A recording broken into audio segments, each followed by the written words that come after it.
All right, let's jump right into this explainer by confronting a massive, frankly exhausting myth about what it actually takes to build real wealth in America today. You know the feeling, right? That creeping sense of dread every time your paycheck lands, immediately clears your rent and bills, and then just seemingly vanishes into thin air by Tuesday. You look around, you see someone making your exact same salary quietly building a small fortune, and you think, okay, they must know some grand hidden secret. But here's the part that might genuinely annoy you. They don't. The secret isn't a massive windfall. It's not a flashy tech startup, and it's definitely not winning the lottery. It actually comes down to a handful of completely unglamorous, downright boring decisions that most people simply never make. To put this into perspective, get this. 37% of people cannot cover a surprise $500 expense with cash. I mean, think about what a $500 expense is in the real world. We're talking about a single set of new tires, a minor car repair, or just a standard trip to the vet. This stat proves that the financial bar in this country isn't just low, it is quite literally resting on the floor. Honestly, if you can just set aside a few $1,000s in a plain, boring savings account, you've already accomplished something that more than a third of the country simply cannot do. Section 1. The uncomfortably low financial bar. Freeing yourself from financial shame. To really wrap our heads around this, let's look at our first character, Axel. Axel is 32, he's got a job that pays totally fine, his car runs, life is okay. But every single time he opens Instagram, he gets this sinking feeling in his gut that everyone around him has figured out a game he doesn't even know the rules to.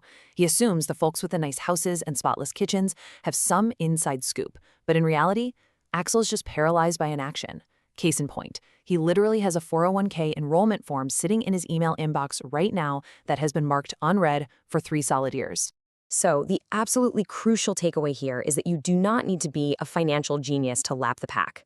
You really just need to execute the basics and avoid the traps set by a system that is, let's be honest, engineered to separate you from your money.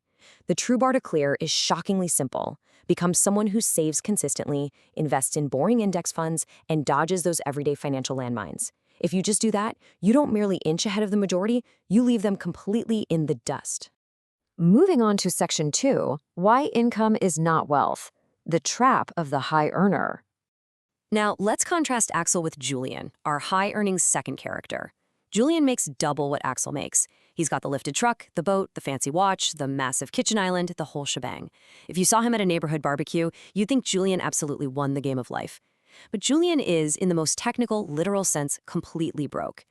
Every single raise he gets is instantly swallowed up by upgrading his lifestyle. He didn't escape the rat race, he just went out and bought the rat a much, much nicer wheel. His stuff completely owns him, and he is exactly one missed paycheck away from his entire life folding like a cheap card table. Which brings us to Section 3, behavior is your real enemy. The truth about the stock market. So if a high income doesn't save you, what about investing? Well, there's a tragic irony when it comes to active trading. The average investor consistently earns less than the very funds they're invested in. Why? Because they let their stomachs do the trading for them. The market dips, they panic and sell everything. The market gets red hot, they pile in at the very top. People trying to be clever, constantly buying and selling, consistently underperform the people who just sit absolutely still and do nothing. And hey, if you don't believe me, look at the highly paid professionals in the tailored suits. Over a 20-year stretch, 9 out of 10 professional fund managers failed to beat a simple index fund that a basic computer algorithm could run. 9 out of 10! Honestly, this is secretly fantastic news for us. Because if 90% of highly paid pros lose to a boring robot, it means the real enemy isn't the complex stock market, and it's not a lack of a fancy finance degree. The real enemy is simply our own behavior. Let's dive into Section 4, the 6 boring wealth decisions. The Quiet Millionaire's cheat code. Enter Jane. Jane makes the exact same perfectly average salary as Axel and deals with the exact same Tuesday stress. But Jane did something brilliant. She simply spent one boring Sunday afternoon automating her financial life forever. While Julian bought a nicer wheel for the rat race and Axel aggressively ignored his inbox, Jane prioritized her savings rate. She set it up to keep 20% of her income automatically before she ever even saw it hit her checking account. Basically, she removed her own willpower from the equation. Now, right about now, you might be thinking, look, I barely have enough cash to cover rent, let alone save 20%.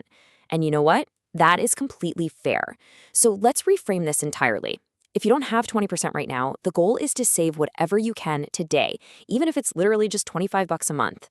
The real trick here is to automatically capture every single future raise, bonus, or tax refund before your lifestyle has a chance to inflate and swallow it. Let your savings rise to meet your new income, not your spending. So here is the actual step-by-step staircase of wealth, mapping out exactly where every single dollar should flow in order of priority. First, build a small starter emergency fund so a flat tire doesn't completely wreck your month. Second, grab your employer match. Third, wipe out high-interest debt. Fourth, max out a tax-free Roth IRA. Fifth, go back and max out your 401k. And finally, step 6, pour whatever is left into a standard taxable brokerage account. Let's look a little closer at 2 of the absolute most critical steps here. The crucial point about step 3 on that staircase is tackling high-interest debt. Right now, the average credit card interest rate is sitting north of 22%. I mean, think about the math on that. Carrying an average 22% credit card balance while trying to invest for a historical 10% stock market return is mathematically identical to setting your cash on fire. Paying off a 22% debt is a guaranteed risk-free 22% return on your money. You absolutely have to kill that debt before you try to play offense. And jumping back to step 2 for a second, the employer match. Jane grabbed every cent of her employer match in her very first week on the job. Axel, on the other hand, refused a guaranteed raise simply because the HR paperwork felt a little confusing. Guys, an employer match is an instant, guaranteed 100% return on your money. Leaving it unclaimed is quite literally like walking past a crisp $100 bill taped to the sidewalk every single payday just because bending down to pick it up felt like too much effort. No way. Section 5, the brutal cost of waiting. Why time is your greatest asset. We can talk about financial discipline all day long, but let's look at the sheer, brutal scale of the penalty for waiting. Check out this comparison. Jane starts investing $500 a month at age 25. By the time she's 65, she has over $3 million. Axel finally gets his act together just 10 years later, at age 35, and starts investing the exact same $500 a month. He ends up with $1.1 million. By dragging his feet for just 10 years, Axel's hesitation literally cost him $2 million. He didn't contribute $2 million less, he just gave his money far less time to snowball. And hey, while your money is compounding, you absolutely must protect it from hidden leaks.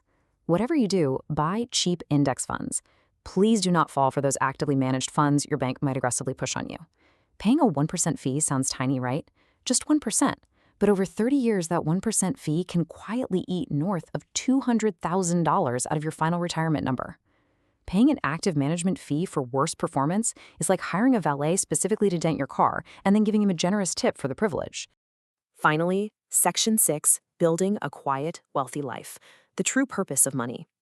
Now, if you are feeling a low hum of panic right now, feeling hopelessly behind, take a breath. Because pop culture really wants us to believe that wealth is strictly reserved for trust fund kids, celebrities, and tech founders. But a massive study of over 10,000 American millionaires completely shatters that myth. 80% of them did not inherit their wealth. They built it.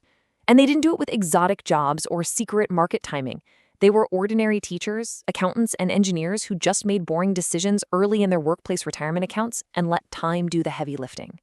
Because ultimately, this whole unglamorous cheat code buys you something incredible. It's not about buying a yacht or flexing a flashy life for Instagram. It's about opening your banking app without your stomach dropping. It's a broken car just being an annoying errand instead of a life-altering financial catastrophe. It's having the cushion, the absolute freedom, to confidently walk away from a toxic job because you actually have options, not just obligations. Remember, Jane didn't win the game because she had superhuman willpower day to day. She didn't wake up every morning and consciously choose to be frugal. Actually, scratch that. She barely thought about it at all. She just set up her financial life on autopilot on one boring Sunday and entirely removed her own human temptation from the equation. Automation is literally the ultimate secret weapon here. So you now have the map that 97% of people are missing. The math is simple, the rules are clear, and the path to a quiet, wealthy life is entirely in your hands. So to make sure that future you has options instead of obligations, which of these boring decisions are you going to finally execute before your head hits the pillow tonight?